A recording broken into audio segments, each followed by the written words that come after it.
It was a morning like many others. The Zouei family got into the car. Their father, Colonel Soliman, was to drive the children to school, but they barely made it to the end of the road. They had their faces covered and they were shooting. I ducked. My father was reversing the car and crashed into this wall. It's only then that we got out and realized he had been shot. It happened on July 4th.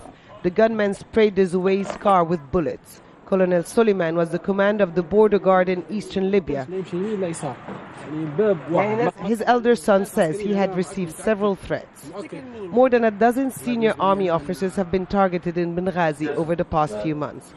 Security officials say they were on a hit list containing 100 names.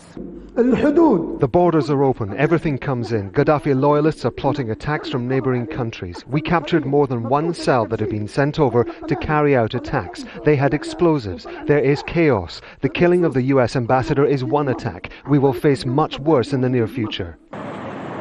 Benghazi is the birthplace of the revolution. Today, it's a city facing multiple threats. One of the main issues is that there is no official count as to how many brigades exist in the city. In this street alone, there are 6 different bases. Only one of them is under the jurisdiction of the Defense Ministry. The rest operate completely independently.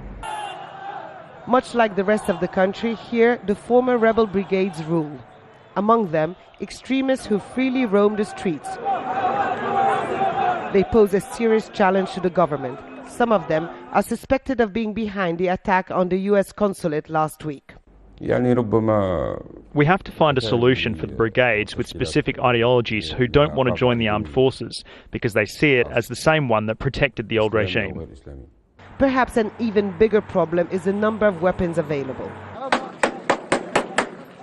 We secretly filmed at a gun market in the center of Benghazi, where a Magnum is yours for less than $250. Heavy firearms were also on sale.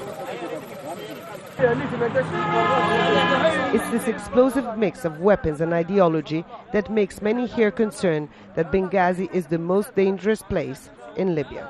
Huda Abdelhamid, Al Jazeera, Benghazi.